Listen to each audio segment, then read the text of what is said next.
Hi, this is Marlo Balmanno, the producer of Latter-day Left. Our father and son duo, Alain and Cris Balmanno, take on listener letters, the IRS, the Word of Wisdom, privacy in Alexa, BYU Honor Code, fallibility in human church leaders, and discuss the end of Latter-day Left's podcast run. Originally recorded on April 13th, 2019.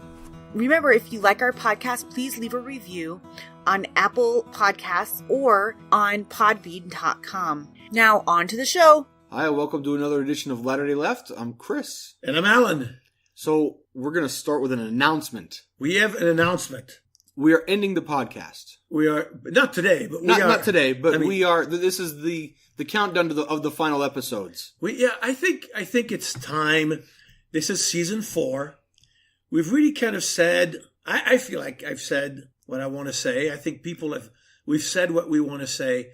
What we end up doing now is applying what we've been saying to new situations, but they're not really new situations. They're different iteration of the same thing. The world is going same stuff, different day. I'm spoken out, I think. We've run our course. We have run our course. We still get nice letters. Like we got one this week from somebody saying that she enjoyed the thing last week with the three of us, Aniki here, and she said, "Oh boy, do I need you people." So we still get those kind of things. And we have a comment from Nick that we're going to address. Nick asked a question, and we're going to get to that shortly. But yeah, we have people who listen to us, but I don't know. It's just when people have a conversation, they're not always saying the same thing. And I think we're getting to the point now where we could continue doing this, but it wouldn't necessarily be politics. We could talk about whatever we wanted.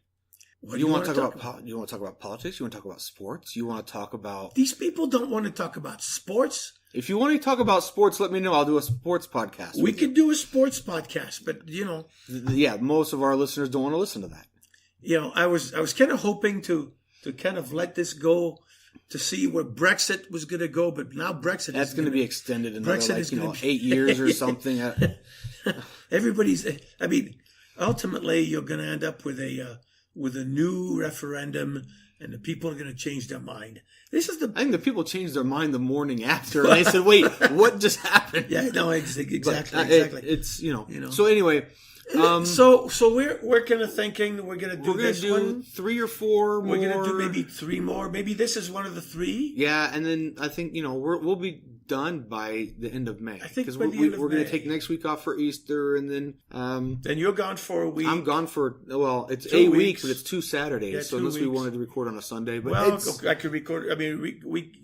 Aniki should come and say goodbye one time, and So we'll do 3. We'll do. We might do 3 or 4. And then I think we'll say goodbye. Yeah. So we'll see. Stay tuned for more details on that. More details on the farewell. All right. So we have a listener comment that we said we'd get to, and Nick, our friend Nick, has sent us an email. Guys, I just had a thought during part 1 of your conference recap that I'd like to hear some thoughts on. It came from talking about the LGBT policy and the need to pray about new policies or expectations that are given over the pulpit or whatnot. Aniki almost got to my idea when she said the implication in pray about it for yourself is that eventually you'll come around to our way of thinking. What if that's not the answer you're getting? A great example is the LGBT policy. I know lots of people who knew in their hearts it was wrong, and doesn't the Spirit speak to our hearts? Pray and receive revelation for yourself means you might get a different answer, so what do we do when we get a different answer? What do you guys think? Aniki made the point last week that sometimes it feels like pray and get your own confirmation is eventually you're going to come around to my way of thinking. Well, I don't know about that, but I think Nick's asking what happens when you pray and you honestly want to know and you're getting a different answer than what you're being told. Then you through the TV. Then you cherish for yourself the answer that you've received. And that answer does not in any way challenge the position of either the prophet or of the Quorum of the 12 or the other general authorities. We do not believe in the concept of infallibility on the part of our leaders. And I think it is wrong for Latter-day Saints to say, well, our leaders got this wrong, therefore the whole gospel is wrong, therefore I'm walking away because this is all just a bunch of yahoos. I don't even... what? I don't know. What? When we're done with the podcast, when he's making up words. I've been making up words for years. Well, yes, but I can remember one time we got a text, or no, it was a Facebook post in which somebody says we were talking about airplanes falling, and I'd call it the air hole instead of low air pressure or something, and one of our listeners said, "What are you doing? It's not called an air hole." No, I mean, I think at some point you got to realize that we're not the Catholic Church. The Catholic Church holds to the infallibility doctrine of its leaders, the Pope specifically. We don't. And so, if you get an answer that isn't announced from the pulpit, then keep it to yourself and you deal according to it. So for example, I thought that our position, the church's position years and years ago on equal rights amendment was not a smart position. People try to defend it by talking about the Declaration on the Family and what have you. But ultimately, there was a far difference, and the church has come around. Now, the church has come around in many respects on that issue about the role of women in the eternities and the role of women in the family, and how the husband is, the position was used by conservative church members, and I don't mean politically conservative, I mean religiously conservative church members, to justify keeping women subservient to man. That was never the basis of the church's opposition to the Equal Rights Amendment. And over the years, the church has made that clear, that you're not to be in charge and to keep your wife subservient. If you get an answer that is different, then you treasure that and you work with it.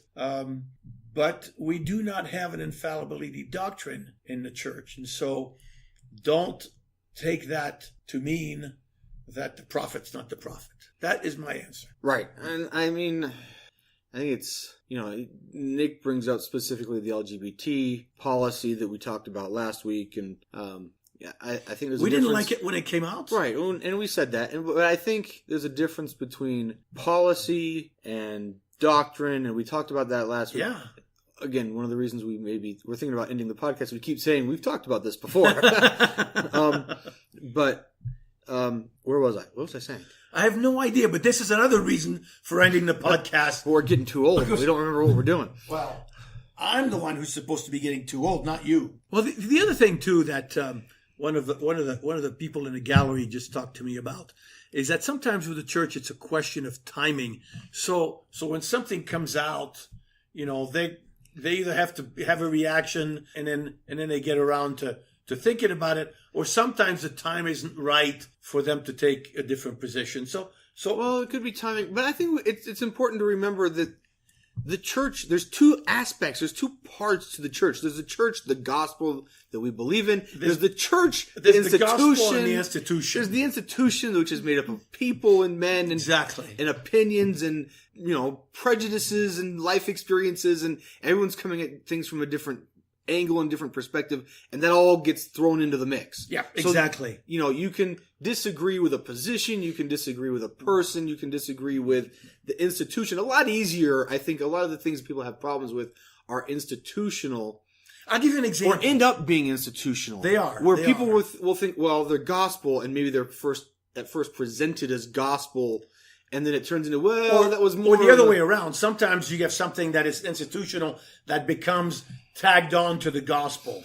Okay? So, look, the example is that during Joseph Smith's time, there was nothing wrong with black people. They were given the priesthood, and it wasn't until later that stuff gets grafted on into the gospel part, and then you get the big thinkers saying, well, we got to explain this, and they come up with these theories which turned out to be not true. Right. And so, The other example is the word of wisdom, which in the scripture says not by way of commandment, right, but has now since become because of Joseph Fielding Smith, who got ticked off when they repealed what is it when we couldn't drink alcohol? When the Prohibition? That's it. That one.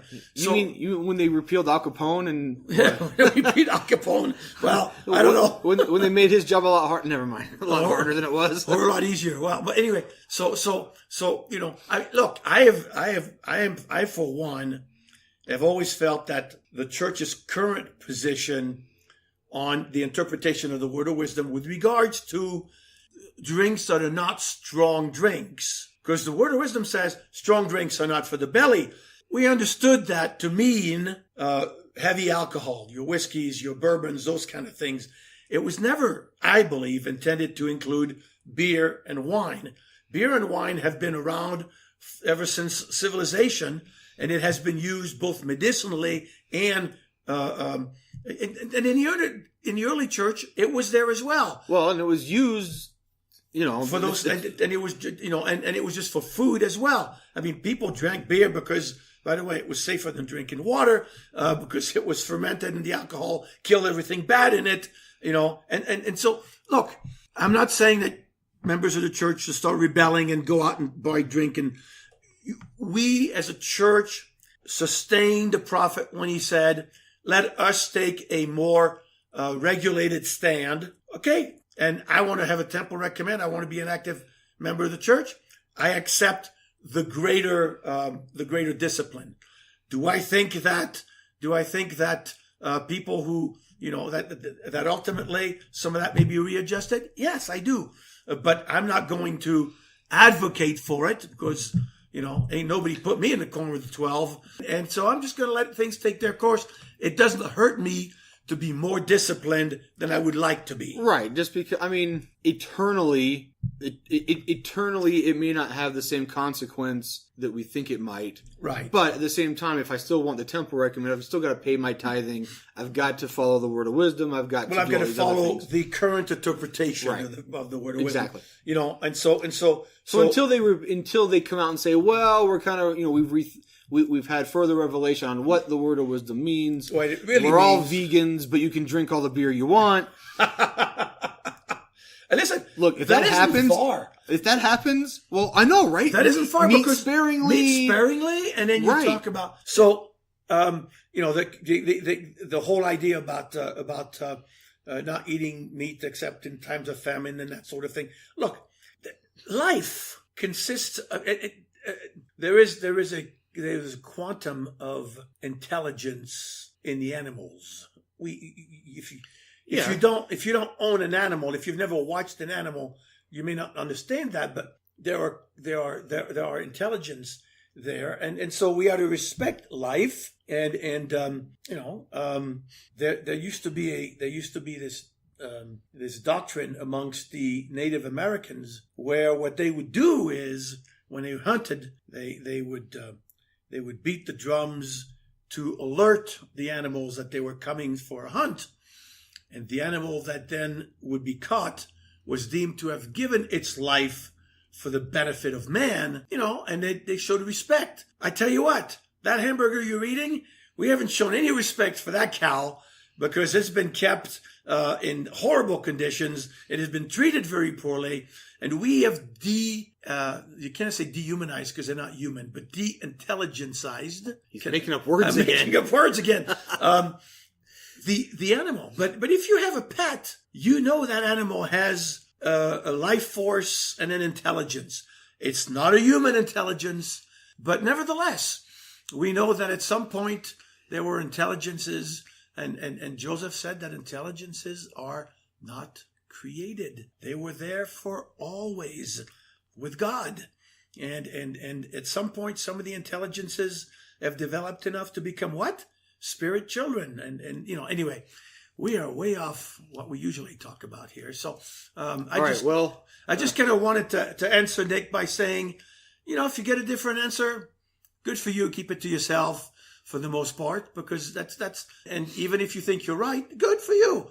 But we understand that, the church is run by people who do the best they can. And we're not. If you expect your church leaders to be infallible, you're in the wrong church. All right. Thanks, Nick. Yeah. If you want us to comment on something or you want to ask us a question, drop us a line. There's only a few episodes left. All right. And if you want to answer Nick, send us a comment. Oh, I don't know. Do we want to get into I don't want to. I'm not the middleman. No. No, I do read the comments sometimes on some of the news stories. My heavens. This is Never read the comments. We've been saying it for 4 years. I Don't know. read the comments. I know, but sometimes you peek at them anyway. I know. Right? I gotta see the crazy. I know. Well, there's nothing else because it wakes me up on a Monday morning. It makes me feel smarter. It makes me feel sadder, but okay. Well, sadder too, but smarter in the sense that I compare myself to. Yes. Okay. Let's talk about. We also got another comment, right, about the nice lady who emailed us. You said that the lady who emailed us and said she likes listening to us and she's glad we're here. Did I say that on the podcast or was that beforehand? Yes, on the thing. Which now this has to be cut. No, this is proof of why we can't do this anymore. That I don't remember what I said 10 minutes ago. Here's the thing. The producer and the editing have made us sound better than we are for 4 years. Isn't that the truth? And this is it. This is proof that we've never been what people thought we were. Okay. Let's talk about BYU. Yes. The Honor Code. Yes. And the Honor Code Office. Oh boy. No, let's talk about the kids who went out. We'll talk about the kids. But the kids who went out and who said, hey, Honor Code people, you guys are you guys are exercising unrighteous dominion. It's unrighteous dominion. There's really some is.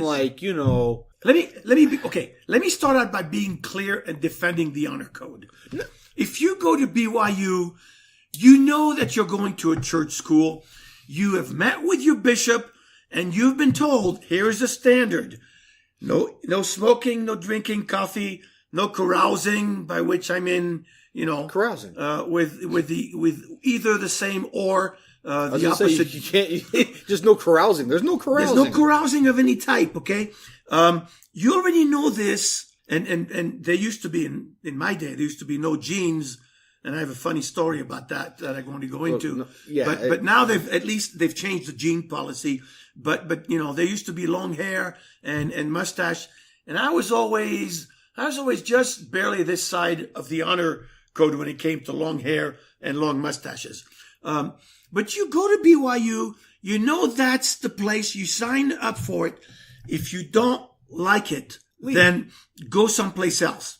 Having said that, I absolutely support the people who are saying that the exercise of or the enforcement of the Honor Code has in many instances, not in all, but in many instances, proven to be an exercise in unrighteous dominion.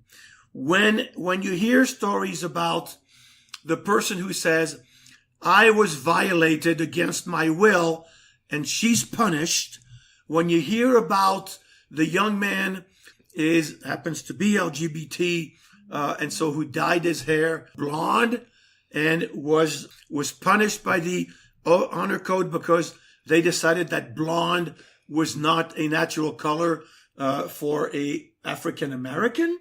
When you hear stories like that, when you hear stories about, well, yes, somebody did something bad to you, but you must have done something to invite it, that is offensive. Well, and that is unrighteous dominion. The other part is the encouragement, the tattle on your roommate. You are the eyes and ears. Only you can prevent forest fires by reporting. To do it anonymously. Yeah. No, that's. I think that's. I agree. Anonymously. I agree to both, but I do agree that it's wrong to be. Look, at West Point, we had an honor code. Okay, the cadet honor code is, I will not lie, cheat, or steal, nor tolerate those who do. And to not tolerate those who do required you to report people who did, but it required you to put your name on it. If you're not, if you don't put your name on it, then it's just, I'm going to say some bad words here, so I'm not going to do it. It's chicken. Well, it's cowardly. It's cowardly. That's what it is. And if you're not, and the honor code office should say, I'm sorry. Either you stand up for what you're claiming, or we don't even take the report because I just... Well, yeah, because how many times has the honor code been used as revenge for somebody? That's right. I asked her out. She said no. So I maybe reported her to the honor code office for something she may or may not have done. Yeah. Because, I got caught doing something and they reported me. So I reported them anonymously to get back at absolutely. But it's this idea of the enforcement is juvenile. It is. And that's my problem with it. And my problem is not even okay, I have a problem with all of it. Not the honor code itself. You're right. You sign up to go to BYU. You know what you're doing. You've signed papers. You've gone through interviews. You've been asked. You understand you're doing this. Yes, I understand I'm doing this. You can't go, well, I didn't know. You knew. Yes, you knew. But you expect the enforcement to be reasonable. Well, and I'll give you reasonable and also consistent, which it's not. Consistent. And humane, based on love and concern for the people. This idea of, repentance and being able to change. And I get two examples of how it has failed to be that. One is, you saw it. It was a few years ago. Jimmer was playing basketball and his good buddy. You're going to talk about Davis. Who ended up... Makes me sad. It makes me sad and it makes me mad. It makes me mad as a fan. It makes me sad as a BYU grad and a Latter-day Saint. Because what somebody ended up telling me this week when I was speaking with someone who is not a member of the church, they said to me, that example showed me that what you people were doing was shaming him on national TV. Thank you. That was the lesson that got communicated to non-members. Yeah. How is that for we believe in Christ and we believe in... that's nonsense. We didn't have a podcast back then, or we'd have been yelling and screaming about it then. We would. We said that when it happened. We said there's no reason. You just say, you know what? He's not playing. There's personal issues, or he's withdrawing from school for personal issues. You leave it alone. Oh, you let him play till the end of the season, and then you do whatever you're going to do to him. Okay? Look, it's either it is an ecclesiastical issue and you let the bishops handle it, or, if you have this standard, and if the standard at BYU for doing this is you're suspended for the next semester, then so be it. I also have a problem with honor code enforcement not on campus. And I don't mean I'm going to go off campus in Provo and I'm going to go get drunk, and I'm going to come back to my dorm room. I mean, school's not in session. You're not currently enrolled because it's the summer. You're in your hometown in California, and someone who knows you from campus sees you wearing an earring and reports you to the honor code office. It's July 4th and you're wearing an earring, and you get back to school and they're like, hey, by the way, you're suspended because you were reported wearing an earring. And I don't know if that happens, but I can tell you that was an actual example from 3.5 years ago. But I can tell you I was always in violation during the summer. I don't know if you'll remember because you were a little kid, but I would grow a beard during the summer. Right. And then you didn't go back in September or the end of August and them say, sorry, you're on probation. You're not allowed to enroll in school because you had a beard last month. Right. My problem is this, I'm at home in my hometown of California. Somebody sees me and reports me wearing the earring. This was an athlete. It was a football player, which is why I remember it. And he got suspended for the first 4 games of the season, not allowed to enroll right away. He had to wait, and there was a review board because he wore an earring in his hometown in California for a month during the summer. Look, the whole thing to me is childish, and I'll give you one story from when I was a student, and it involved a young woman. Because back in my day, you weren't allowed to wear jeans on campus, and it was December, it was cold, it was freezing, and you had to go to the testing center to take a test, and she wore her blue jeans because they were the warmest pairs of pants she had, and she had her overcoat, and she got in, and the young person at the desk says, "I'm sorry, I can't let you take the test in blue jeans. You're going to have to go home." She says, "No, I have an hour and a half to take this test. I need to take the test right now. He says, I'm not letting you take the test because you're in violation of the honor code because you're wearing a blue jean. The young woman went into the ladies' room, took off her blue jeans. She kept her coat on, which looked like a dress, and she took the test in her panties. And then, of course, wrote a letter to the editor of the school newspaper and got in trouble for that. But, the whole thing, I think, could have been eliminated if the young man had said, oh, gosh, I see that you're wearing jeans. You're not really supposed to be wearing jeans, but I get it. You've got an hour to take this test. It is freezing cold outside. Please don't wear jeans next time.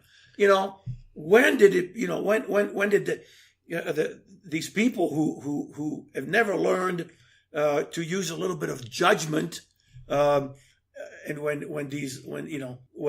enforcing what used to be silly positions, I think, so I applaud to some degree the people. So we started talking about this. We didn't say why we're talking about it. We're talking about it because yesterday there was a demonstration. A student demonstration. At BYU, 200 people who showed up with placards and signs. I love one of the signs. One of the signs said, Jesus wasn't a snitch, but who was the guy who turned him in? Jesus ain't no snitch, but Judas was? Yes, I thought that was kind of clever. And then a couple of days ago, there was a different one up at BYU, Idaho. Frankly, the kids at BYU, Idaho, they have it a lot worse than the kids in Provo. A lot worse because that honor code over there is you want to talk about? I mean, if you think Provo is rough, go up to Rexburg. No. Yeah, Rexburg is really awful. I mean, that's I remember when I was at BYU, we had a demonstration once, and I don't mean because we won the Holiday Bowl. That was just a spontaneous, everybody whooping it up in the street. We had an actual demonstration when there was a visitor on campus, a retired Army General Westmoreland. General Westmoreland showed up, and of course he was the author of the Vietnam body count and the sort of thing that we absolutely do not want to use our military in that way. And when he showed up, I was so proud of the fact that, and I was in ROTC. I had been in the military before BYU, and I went back and finished a 27-year career after BYU. I was so proud, and I still am to this day, that the students turned out with banners that said, the body count policy and the whole Vietnam, the whole way that you carried on the Vietnam War was shameful. And I was so proud of the BYU students and who did that. They did it during the time that I was there. So it doesn't happen very often. No, you don't really think of BYU as a place of their protests and demonstrations and signs and chantings. We did have the 7th East Press during my day, and that was really cool. The off-campus newspaper, which was to bring competition to the on-campus newspaper that was operated and supervised by the administration. The first issue of the 7th East Press was an entire front-to-back interview by Hugh Nibley. And it was, if you're going to be subversive, you might as well interview Hugh Nibley. Well, So anyway, we agree if you're going to BYU, the honor code is the honor code. But at the same time, the honor code office and the enforcement is a little they need to it's be a little brown shirtish. Yes. And of course, before that you had the Wilkinson era.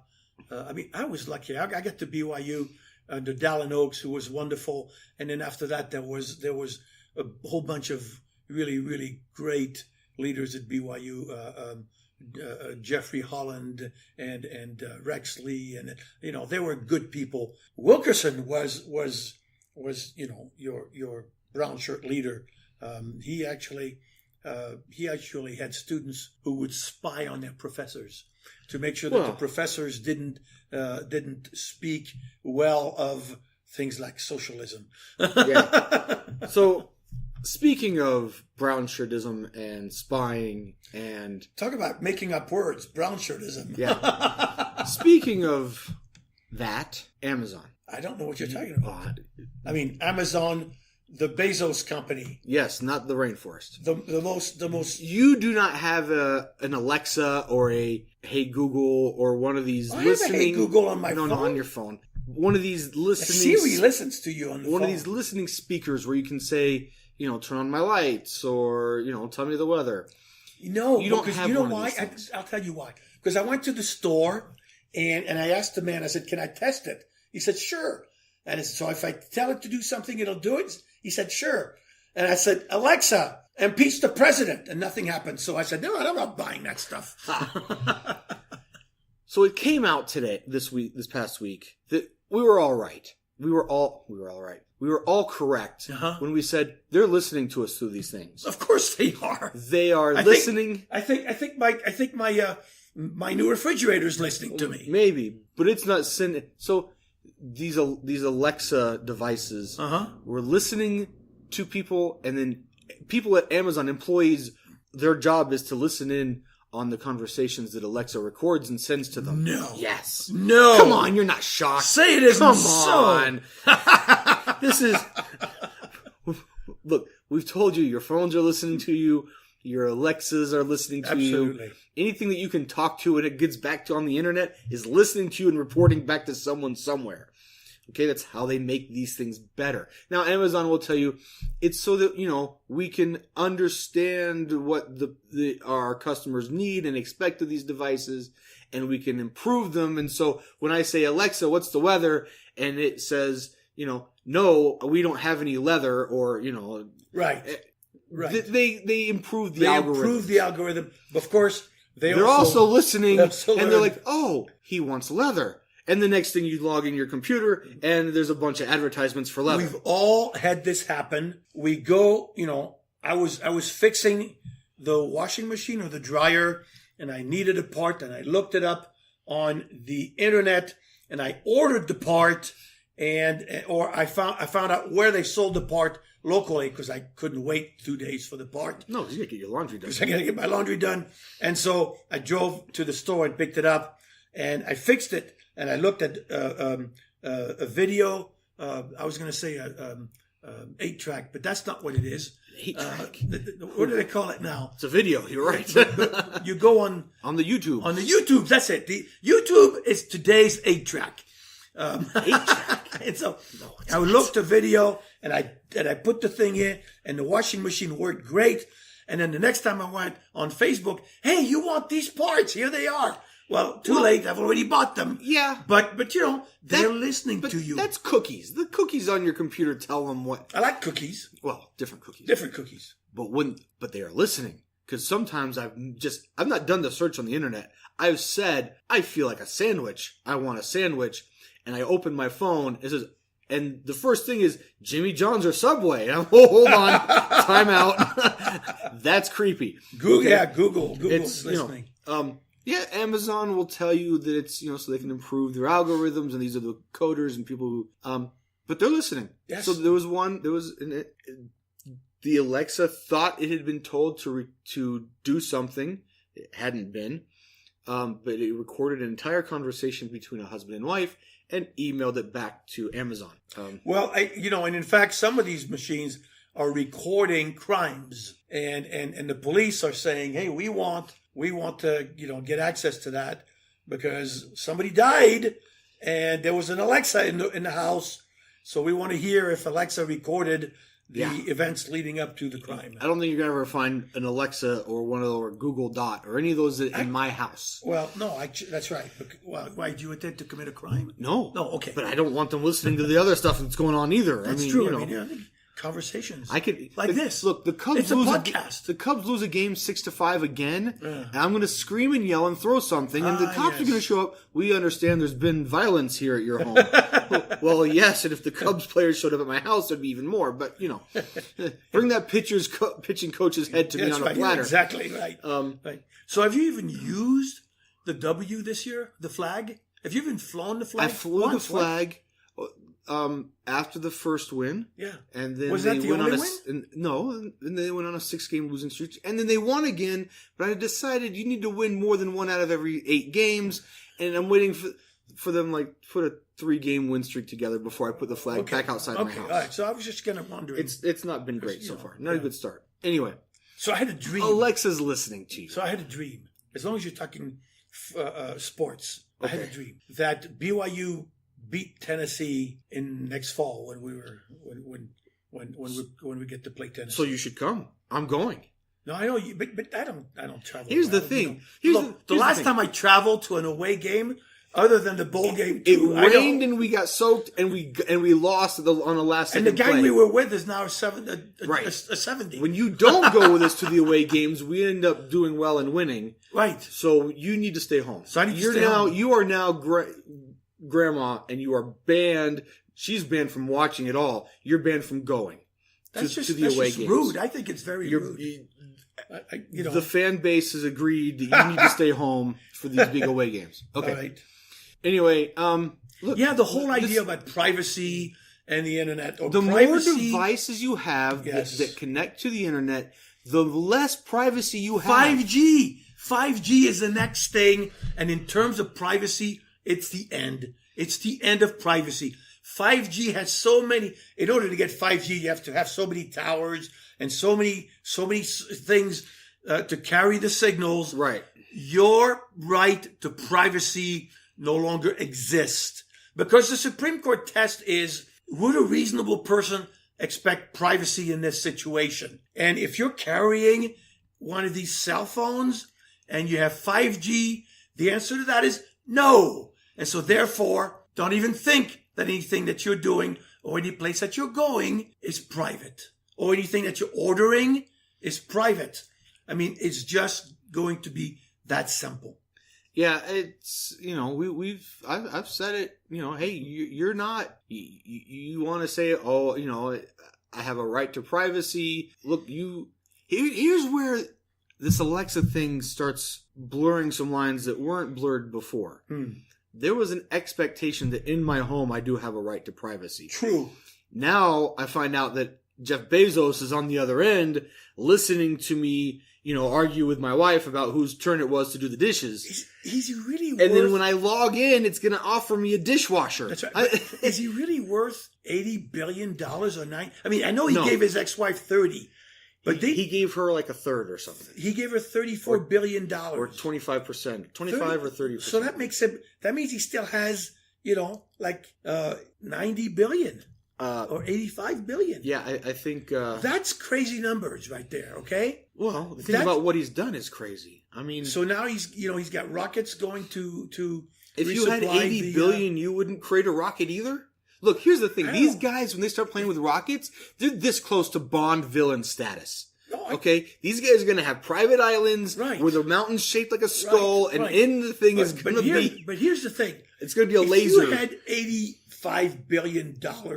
I wouldn't have $85 billion.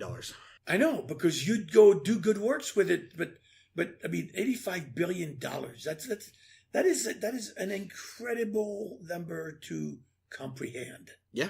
Okay, that's all I'm saying. And he's going to make more. I mean, the $35 billion he gave to his ex-wife. I think he made that up last week. He's going to make it. I think he went to the office. He put in a couple hours. He's fine. Yeah. Anyway, anyway, to wrap up this Amazon thing. Yeah. Look, we've said, so go back to this idea of right to privacy in my own home versus, you step outside. I've said between satellites and Google cameras and the, street cams and security footage, and there's no right to privacy. Your pictures, you're being filmed or the scriptures talk about there will come a time when everything will be shouted from the rooftops. Are we there? Are we just about there? I thought that's what 24/7 cable was. Well, I don't know. That was them shouting. They were shouting. But I was talking about personal stuff. That's really what it's talking about, isn't it? How many people put things on Facebook that we would never have told people 20 years ago? It's not like I would have gotten together with a group of my friends at the end of a week or at the end of a day after work, and we'd gone out to dinner and gone bowling or whatever it was we were doing, and I'd have said, hey, by the way, I had chocolate cake, and here's and a picture of food. Donald Trump is, a cartoon character of... No, we just said, hey, yeah, we had a good week. Went to work. This is going on with my family. But a lot of this, mundane things we wouldn't have. I don't tell my friends what I'm eating, but people are happy to post their meals on Instagram because I don't know why. I've never gotten that. No, I don't know. Sometimes people are proud of the fact that they're cooking or that what they've cooked, and that's one thing. I learned a new skill. Hey, look what I don't necessarily fault them for that. Then I don't. If they want to be open, that's great. This idea of hey, I ate a salad today. Here's a picture of my salad. But things have changed like that. Really, really a lot. Yeah. Anyway. We'll move on away from Alexa because I'm pretty sure she's not happy with me right now. She's not happy with you, but she's not. We don't have one. Have you ever been in I don't have one. You don't have one. But have you ever been someplace that had an Alexa? Yeah. Somebody's home or something. Yeah. They're fun to play with in somebody else's house. Yeah, that's right. I'm happy to go to my friend's house and say, "Hey, Alexa, turn off the lights. Play music." We were music. We were at a friend's house and it was game night and we were playing board games and music's playing. And, hey, Alexa, turn it up 20% because I like the song. I like the song, so you tell Alexa to turn it up. Or, hey, Alexa, play a different channel of different music or something. Alexa, there is a Queen of Hearts and a Five of Clubs, and you start telling him the cards that are on the table. What are the chances that he's got a straight? What are my odds? What are my odds? It's fantastic. Ooh, is that cheating? If it's available to the whole table, it's available to the whole table. Oh my gosh. Okay. No, yeah. Anyway, so I have something that I was going to bring up that's not on your list. Oh, okay. It's a short list this week. I know. This is something that I saw that was just magnificent, and I had a conversation this week in which the definitions between Republicans and Democrats within their own party structure and within their own messaging to the world. We were discussing that with a good friend who is a moderate Republican, and she's actually today running for a party position in the Davis County Republican Party, and she and I were talking about this sort of thing, and she mentioned that the idea of Republicans talk about ideas, about philosophies, and about ideology, That's what Republicans talk about, ideology. Whereas Democrats talk about people and practical application. And I said to her, I saw the best example of that this week. So the CEO of Bank of America was testifying before Congress about something. And a lady, congresswoman, I guess I'm repeating myself at this point, but a congresswoman said, "Oh, I have a series of questions for you. You have a woman that works for you as a teller in this branch of your bank in Scottsdale, Arizona, or maybe California or someplace. And she makes $15 an hour. She's a single mom with 2 kids. You can help me with her budget. Why can't you? Because you just made $35 million as your bonus for last year's good work, and a year before you made $34 billion. So help me with this woman's budget. She works at your bank in Scottsdale, Arizona, or Florida. No, it was California. Rent is $1,500 a month. Electricity, gas, car, food, and she ran through the lady's budget. And she says, well, and now we're $550 in the hole for the month. Can you think of a way that your bank might be able to help her fix the hole that she's in? $550, $545 a month in the hole. Can you? And his answer was, well, I'd have to think about it. I'd have to review everything. I don't know if your figures are correct. He says, trust me, the figures are correct. I've talked to her. She's given me the figures. Can you think of a way that we might help her, a single woman with 2 kids that's working hard for a living in this country? And he kept saying, I'd have to think about it. I have to think about it. And he refused to answer the question. And then she said, you don't just have one of these people. You have 17,855 of them. What do you think your $34 million would do towards helping those people? I mean, I just love that. Yeah. I thought that was, and I said, there's an example. Why can't we have policies that, and part of the conversation was, by the way, that $545 in the hole every month isn't including health care, isn't including school fees, isn't including shoes and clothing. If you're going to put that on the list, she's $1,000 in the hole. You want her to use your credit card because you're charging her 15% interest on what she doesn't pay every month. I mean, seriously, there's an example of why we need to have policies in place that make a difference in people's lives. If you're talking about, big ideas, big thinking, big ideology, and you're not addressing individual people. Well, what's the ideology there? More for me, and I don't care capitalism. about you. Well, capitalism. That's the ideology. But it's not even freedom unfettered. freedom of They don't believe. Well, that's not even pure capitalism. They don't believe in pure capitalism. No, because they believe in handouts from the government. Well, they believe to the corporations, right? Rigging the deck. Yeah. In their favor. But so it's not even ideology; it's pure greed at some point. But it's concealed in an ideology. Greed's not an ideology, but it's concealed in an ideology. The laissez-faire, the trickle down; those are ideologies, right? I have a friend on Facebook, Dr. Munch. He's the head of a clean air group in Utah, and Dr. Munch posted on Facebook, I just paid my taxes. I, as a doctor, individual, paid more in taxes. And he started listing corporations that didn't. And he says, not only did I pay more than them, but because their tax rate was a negative 5%, they got money back. And I paid more taxes. Yeah. This is a kind of shamefulness that our society finds itself in.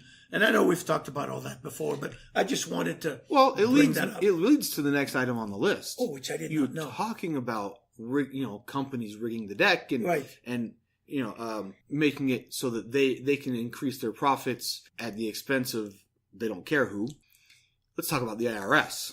Not a company, but the IRS has for a long time now had a program where people could, for free, file their taxes online. So you could file your taxes online for free through the IRS website. Through the IRS website itself. Now, you didn't have to go through a third party, TurboTax, or H&R Block. Even they will let you file for free if you're under a certain income as well. If you're under a certain amount and you use but the IRS... Right. If you're using the 1040EZ and you're under a certain amount, they'll let you file it for free. As soon as you get complicated or you make too much money... Sure.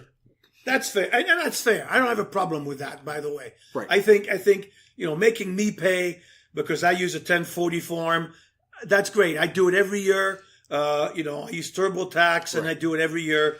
And that's just the way, that's fine. I don't mind paying their fee. So those companies, they had their lobbyists draft a law or a bill.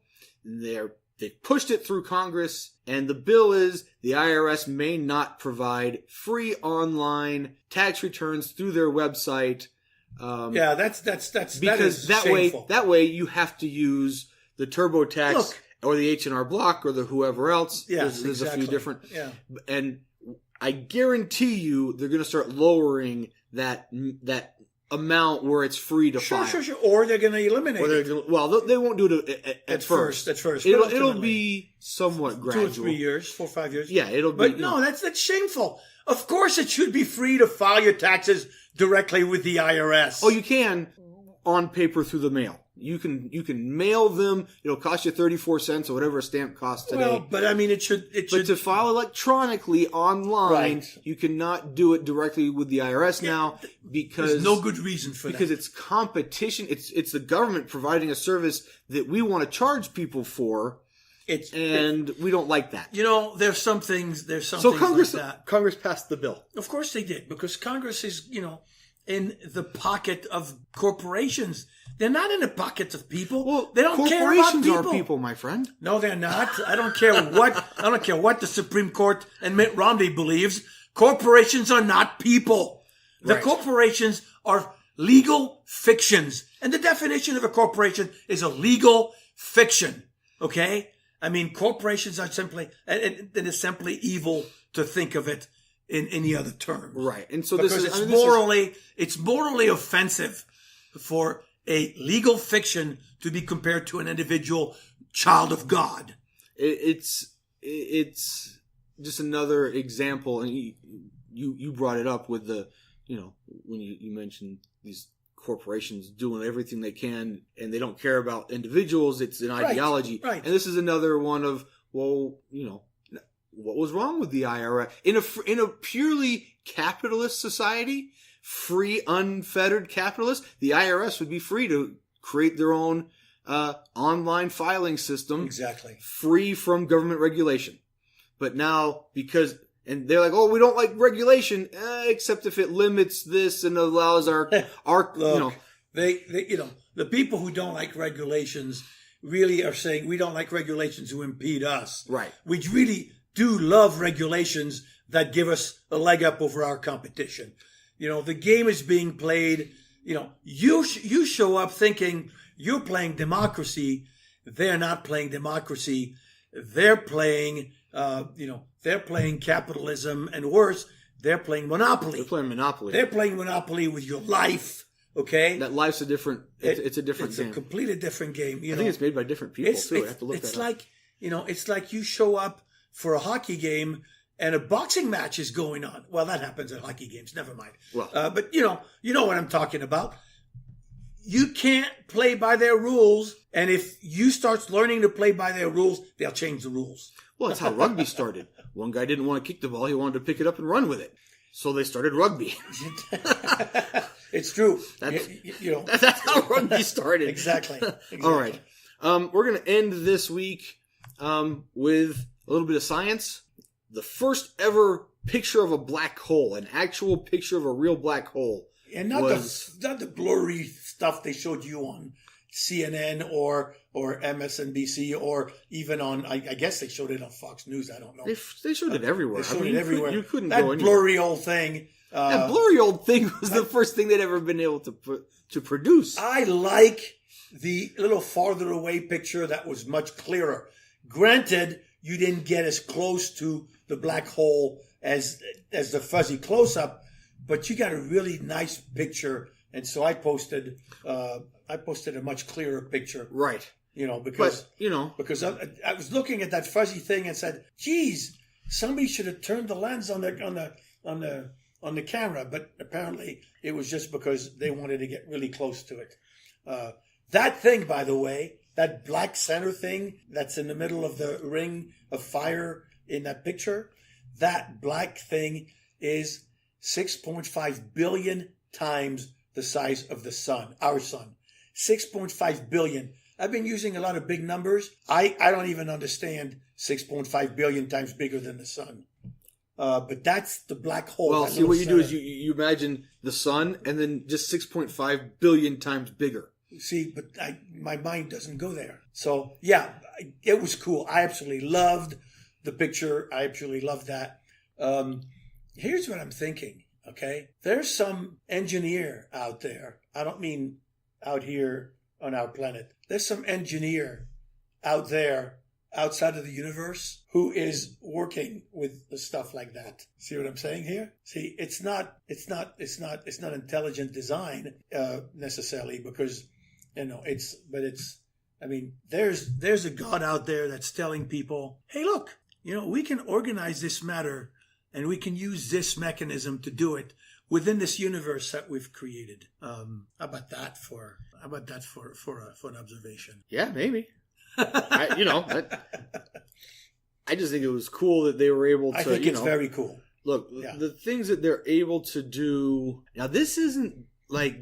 This was not one picture. This was a lot of different sites around the world that focused their telescopes on that one spot in the sky, all at the same time, and it was a conglomerate of all those pictures is how they get right near that. There's actual software that had to be written in order to get this picture together. Exactly. This is science and technology and math and that's pretty awesome. Some out of the box thinking and some really complicated stuff. It's pretty cool. That is extremely cool. That to me, in some way, even though I'm not, thank goodness I'm not close to that, physically close. I mean, is a little like when we went, me and your mother and some friends went to the solar eclipse in Idaho and sat under the totality for all of almost 3 minutes, and it got really dark, and it was like nighttime at noon, and it was really kind of amazing to see the workings of the heavens. It's pretty darn exciting, if you ask me. Yeah, I mean, if people were excited about the Hubble telescope when it first, that thing's like old news now. It's anyway, ended on a science, a nice little science. And I'm going to tell you that in 1830, in 1834, 1835, 1836. Those are numbers all in a row. When Joseph Smith was writing the Pearl of Great Price, translating it and publishing that, and he wrote about these kind of things. Nobody else was thinking about that. There was nobody walking around thinking about inhabitable worlds and well, if they were locked up somewhere, and they were afraid to speak out because so I mean it's if you to me it's an amazing thing. And so to go back to that question that we started with, what if our leaders get something wrong?